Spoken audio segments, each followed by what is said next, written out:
Hi, welcome to dark photography mentor. இன்றைக்கி என்ன பார்க்க போகிறோம் அப்படின்னா, டாஸ்க் பார் எதுவுமே இப்போ பாருங்கள் ஷோ ஆகலை. ஸோ அதை எப்படி கொண்டு வரது அப்படிங்கிறத பார்க்கலாம். இப்போ விண்டோஸ் உங்களுக்கு எதுவுமே ஒர்க் ஆகாது. நீங்கள் விண்டோ பட்டன் அமுத்தினீங்கனாலுமே ஒர்க் ஆகாது.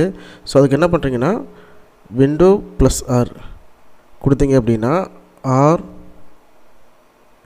ஆர்இஜி எடிட்னு இருக்கு இல்லையா, இது ஓகே கொடுத்துருங்க. எஸ் கொடுத்துருங்க. இதில் பார்த்தீங்கன்னா லோக்கல் மிஷின் இருக்கு இல்லையா, இது ஓப்பன் பண்ணிக்கிங்க. ஓப்பன் பண்ணிட்டு கீழே பார்த்தீங்கன்னா சாஃப்ட்வேர் இருக்கும். சாஃப்ட்வேர் ஓப்பன் பண்ணுங்கள். இங்கே இருக்கு இல்லையா, சாஃப்ட்வேர் ஓப்பன் பண்ணுங்கள். சாஃப்ட்வேர் ஓப்பன் பண்ணிங்க அப்படின்னா மைக்ரோசாஃப்ட்னு இருக்கும். இங்கே இருக்குது மைக்ரோசாஃப்ட்வேர்.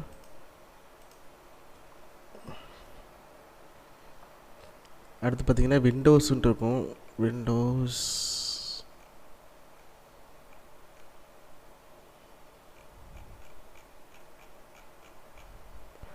இருக்கு இல்லையா, விண்டோஸ் ஓப்பன் பண்ணிக்கிங்க.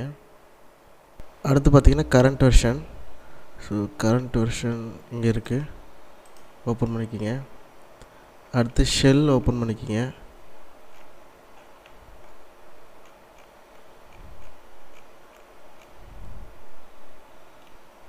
அடுத்து அப்டேட்டு, இது ஓப்பன் பண்ணிக்கிங்க. இங்கே பேக்கேஜ்ன்னு இருக்கு இல்லையா, ரைட் கிளிக் பண்ணிங்கன்னா நியூன்னு இருக்கும். அதில் போய்ட்டு பார்த்தீங்கன்னா 32 பிட் வேல்யூ எனேபிள் பண்ணிங்க. இங்கே வந்து நான் டைப் பண்ணதை பார்த்துக்குங்க.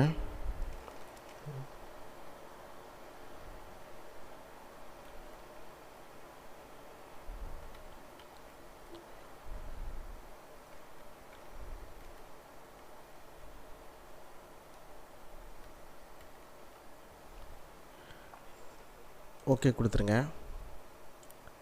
அடுத்து இது டபுள் கிளிக் பண்ணிங்கன்னா அது வேல்யூ காட்டும். இங்கே வந்து 1 ப்ரெஸ் பண்ணுங்கள். ஓகே கொடுத்துருங்க.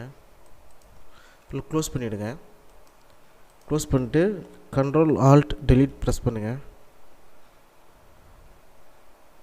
நீங்கள் போய் ரீஸ்டார்ட் கொடுத்துருங்க. ஓகே, இப்போ பார்த்தீங்கன்னா ரீஸ்டார்ட் ஆகிடுச்சுன்னா உங்களுக்கு டாஸ்க் பார் வியூலாம் உங்களுக்கு காட்ட ஆரம்பிச்சிடும். Thank you guys, please share and subscribe.